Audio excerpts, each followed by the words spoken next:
રાજકોટના જામકંડોળામાં શ્વાનના હુમલાથી બાળકના મોતની ઘટના સામે આવી છે અને જેને લઈ લોકોમાં પણ રોષ જોવા મળી રહ્યો છે। તાલુકા પંચાયત કચેરીએ ધરણા પર બેસી સ્થાનિકોએ વિરોધ કર્યો।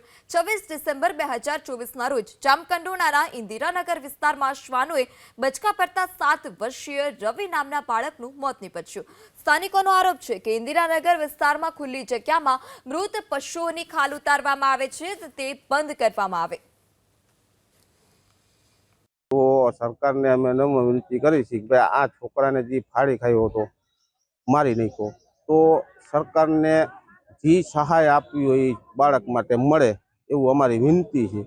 અને અહીંયા જે આ રહી છે એ ઝૂંપડપટ્ટી છે, તો ઝૂંપડપટ્ટી કઢાવવી હોય તો અમને ગમે ત્યાં તમે સહાય કરીને દો તો અમે ત્યાંથી નીકળી જઈએ, બાકી તો અમે ક્યાં જાય ગરીબ માણસો। તો સરકારને અમે વિનંતી કરી છે કે અમને ગમે ત્યાં આસુપાતળું ગમે ત્યાં દો તો અમે ત્યાંથી નીકળી જઈએ।